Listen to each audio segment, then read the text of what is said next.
Chess friends, I hope you are doing well. Berserk is the godfather of chess, he is the oldest chess engine, and his rating currently appears as more than 4000 elo. He is a tactical and wonderful chess engine. I played against him, and in one game, I sacrificed my rook. This game was amazing and spectacular, so, let's get started without wasting any time. I started the game with e4, and we have the French defense from black. Here you can go with knight c3 or knight d2, push your pawn forward, or capture it. I decided to go with the advanced variation of the French, and he responded with c5, the standard line to activate the bishop and put pressure in the center by playing knight c6.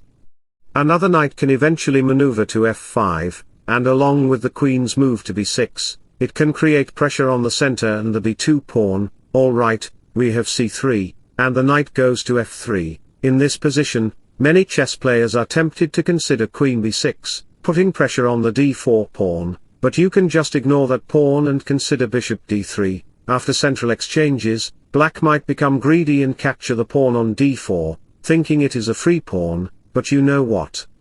Nothing is free in this world until you pay. I can capture your knight, and when you recapture, bishop b5 check will arrive and it can win your queen, ending the game for you. So, in this position, Berserk, as the godfather of chess, decided to go with bishop d6. After a couple of moves, we have rook c8 to get access to this file. We have castling and h6 to prevent any sort of knight or bishop entry on the g5 square. Eventually, the knight can maneuver to e7 to go to the g6 or f5 square. Consequently, I went with knight a3, exerting pressure on the queen side by playing knight b5, or I can maneuver my knight by initiating on c2 followed by e3. That's a good strategy for my queen side knight. So, after knight e7 was considered by Berserk, in my opinion, the best move for black would have been to capture the pawn on d4 before moving the knight, but he initiated with knight e7, which blocks the dark square bishop's diagonal, preventing access to this diagonal. This is why I decided to capture the pawn, which will improve my queen side structure significantly. be3 can come significantly, so, after Ngxe6, putting pressure on the e5 pawn, I decided to go with bishop b3. Capturing the pawn might seem logical, but you know what? In chess, you have to be patient and make your pieces more active to create significant attacking chances. When you capture the pawn, I can recapture and kick out your knight by playing f4. You can see that my rook can move to g3 to get activated. If black ever dares to play a short side castle, even the queen can join by initiating queen e1 and g3. That is the usual strategy we see in some great chess games. As the knight moves back, knight b5 will arrive, and consequently, knight d6 check will arrive. After capturing, the d6 pawn will be a very, very strong move. It's like a virus, guarded by the bishop on c5. Eventually, you can move your rook to f3, followed by g3, to gain access to this file. You can even maneuver your queen and bishop to launch an attack on this diagonal. This position favors me.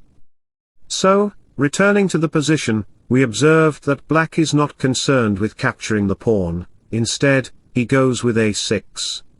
So, I played b4 to stabilize my structure. As the game progressed, we have knight c2, giving some space for the a-pawn to move. By playing b5, it will create a challenging situation on the queen's side with all my pieces combined. After castling, a4 followed by queen c7 increases the pressure against the e5 pawn. I decided to go with bishop d4. As captures happened in the center squares, we have the final punch, f4. This is a very cunning and strategic move.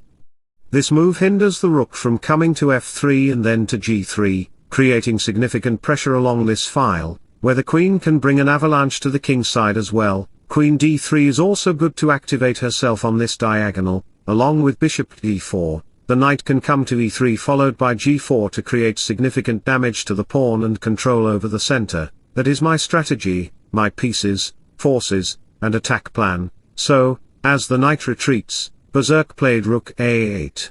And my bishop moved back to f2 to maneuver it to g3, after bishop f6, followed by h3, some may think of considering g4 g5, launching a heavy attack on the king side like AlphaZero's mindset. but it is not the correct approach because it will expose my position and weaken my squares. My main strategy is to involve the knight on e3 via the g4 square to attack the bishop, and eventually, f5 can come in the near future to open up the file.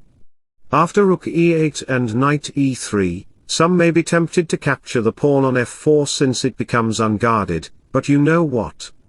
After you capture the pawn, my bishop can move back slightly on the board, putting pressure on the f-file, and your queen has to retreat. Then, I can play a move you would never imagine. When my rook gets the open file, the king side can be exposed by my pieces. I can eventually sacrifice my rook on f6, forcing you to recapture. And when your pieces are unguarded, I can go with knight g4, initiating an attack on the pawns with the queen on d2. Playing f5 would not resolve your problem, as queen takes h6 comes, sacrificing the knight right away because if you don't capture it, knight f6 check will come and checkmate your position. Alright, after capturing, bishop h4 will come with the idea of playing bishop f6 and checkmating on the next move. Even queen e5 doesn't work because bishop f6 can ruin your position completely on the board, and this position is just in my favor. Returning to the position, noticing that knight g4 invades an attack on the two pawns, some may consider playing kf8 to escape through the e7 square, but then, queen takes h6 will check the king, and king e7 is not viable because of queen takes f6 checkmate. The position will be over. Even if you consider king g8, knight takes f6 will arrive and checkmate your position anyway. The game will be over. So, let me share a beautiful quote for you. Blood makes you related, loyalty makes you family. So, going back to all the variations, we discover that queen takes f4 is not viable due to the bishop retreating to e1, providing the open file for the rook. Berserk decided to go with h5 to try to protect the g4 square from any infiltration, but it also leaves the pawn unsecured. Black captures the pawn on f4 because he has no fear of bishop e1. Of course, the rook is attacking through this file, but after queen g5 happens on the board, it guards the bishop and also attacks the bishop on h5 simultaneously. For this reason, we have knight g4, creating some sort of attack on the bishop, and moving back the bishop is a very risky move, because I can capture the pawn on f7, forcing the king to move, and it is not bishop takes f7. The move in this position would have been queen d1, the only logical and best move. Noticing that the rook is under attack, some might be tempted to save the rook by playing rook f8, but you know what? Pawn to h4 can come, and look at your queen. The queen has no retreating square to go, it will be completely trapped, all the pieces are surrounding the queen, and the queen will be lost. That's my strategy. So, going back to the position, we analyze that retreating the bishop to e7 is a very risky move, which is why Berserk, as a cruel chess engine, decided to capture the bishop on h5. A question arises in this position, which piece should capture the bishop, the rook or the knight? The best move is to capture the piece with your rook on f6 because now black cannot capture the rook back. Knight takes f6 will result in a loss for black by a fork. In this position, sliding the rook or moving back the knight to e7 is a very ugly looking move. Although it looks very reasonable, I can consider a great move by playing rook h6. What an aggressive move it is. It attacks the queen, protected by my queen, and the pawn cannot capture the rook because knight f6 will fork the pieces.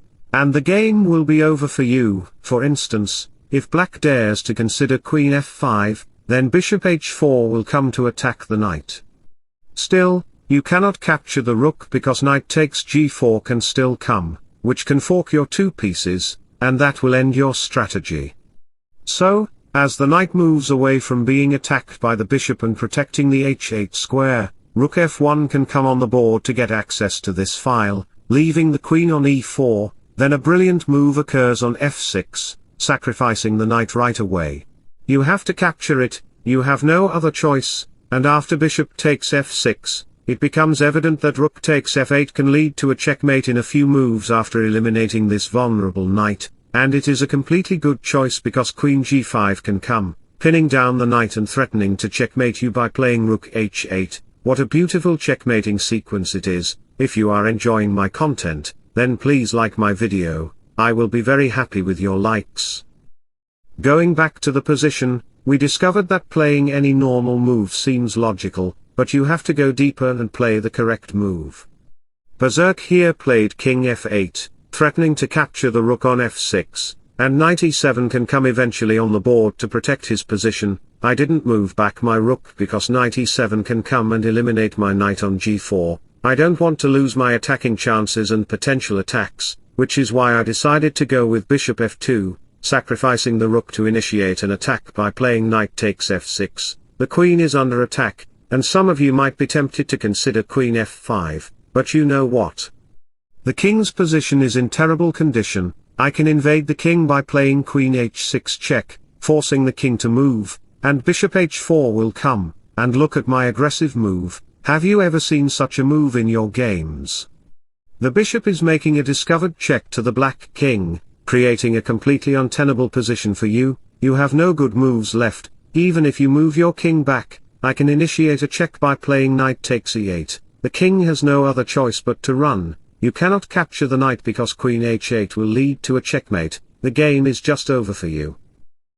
So, going back to the position, we notice that the queen is under attack by the knight, and we discover that queen f5 is not viable. This is why queen g6 was played, attacking the knight. After knight takes d7 and the king moving up, we have bishop h4, gaining access to this diagonal. In this position, some of you rated around 2000 elo might be tempted to move the knight back to e7 to try to safeguard your position, but you know what? My bishop can come to f6, placing you in a completely destructive and twisted position. As the king moves back, rook f1 can slide onto the board, overpowering the rook file by initiating with rook f4 and rook h4, gaining access to this file. Even knight f5 can't resolve your problem because rook f5 can come anyway to invade and attack by playing rook g4, gaining this file and attacking the queen. Even queen h7 or queen h5 doesn't work because rook h4 can apply significant pressure to the king. As the king moves up, the bishop will move back, threatening the knight to come to f6, making a family fork on the king, queen, and rook. The game is completely over because my rook, along with the bishop and the queen on d2, creates significant and crucial attacking chances. Returning to the position, we discover that rook e8 is not viable, and moving the knight back is not possible. This is why we have rook takes d8, attacking the knight. Some may be tempted to capture the rook, but if you capture the black rook, you will lose all your attacking chances, and your knight will be under attack, forcing it to move. This will result in an equal position with both sides having equal pieces and pawns. So, going back to the position, we discover that bishop takes e8 is not viable. Which is why we have knight f6, significantly creating pressure on the rook. As the rook moves, we have d4 to open up the d-file. It's a brilliant and genius move by Berserk, trying to make counterplay in the center, but my knight reaches g4, making significant damage to your position by playing bishop f6. That is a threat. After f5 comes on the board, playing bishop f6 in this position becomes vulnerable because as the king moves back, your knight is under attack. Even if you dare to capture the rook, you will lose the knight. After the capture, the g-file will be wide open, exposing the white king, and this position becomes equal. The game will be a draw. All your positional attacking chances and rook sacrifices will be in vain. So, let me share an inspiration quote with you. The mind is like water. When it's turbulent, it's difficult to see. When it's calm, everything becomes clear. Going back to the position, I decided to go with the more logical knight h2. I want to play knight f3 to control the center squares, in a couple of moves, and I consider knight f3 to plan knight e5, forking the pieces. After I consider b5 to eliminate your knight because the knight is protecting the e5 square. The queen moves back, noticing that b5 is coming. I pick up the rook immediately on the board. At this juncture, you can see that both sides have an equal amount of pieces. But I am up a pawn, and the black king is a little unsecured. The knight can invade easily on the board, which is why I initiate my endgame plan by playing rook e1, creating pressure on this pawn. After the capture, queen e3 comes to apply more pressure. After that, we have b5 to pick off the knight. Capture, the knight moves to b4, and we have knight e5 check, a very critical move. we have queen takes c3, putting pressure along this diagonal, as the knight moves to the d3 square to apply more pressure on the knight on e5, we have rook d1, a more genius move than Berserk's, applying pressure on the knight on d3, eventually, you cannot capture the knight with your queen because it's not rook takes d3 to secure the position and to home make, the move is queen takes queen, forcing you to recapture, and I will win your rook completely, that is my strategy. So, returning to the position, we discovered that you did not capture the knight with your knight because after I capture and recapture on the board, your pawns will be vulnerable. You have 2 pawns on the queen side, and I also have an outside passed pawn along with my queen, a furnished ace. If you play king to f7, I can consider b6, and my pawn is only 2 steps away from promoting. Queen to c7 check is coming to destroy your position completely, and I will win the game. So, going back to the position, we saw that knight takes knight is not a correct move, which is why Baksu decided to go with rook to d5, attacking the knight. After all the pieces are exchanged, we have queen to a3, and you can see that I have the majority of pawns on the queen side, and my king side pawns are also secure. I will push my pawns on the queen side as well. After a couple of moves, we have king to h1 followed by queen to f3, and queen to f2, then h4 occurs in the game, it becomes a check, and after a few more moves, you can see that we have some king and queen maneuvers, with queen to f3, and later on, we have c6. You cannot capture the pawn because queen to g6 will come and pick up your queen, and I will promote to a new queen, which is completely winning for me. You have no other choice, even in this position. If you dare to capture my pawn, I will promote my b pawn, and it is completely winning. As I mentioned on the board, by promoting to a new queen, I checkmate you with the 2 queens. What an amazing game it was. I hope you enjoyed the game very much. If so, don't forget to like and subscribe to my channel. Wishing you all the best. Bye bye, see you.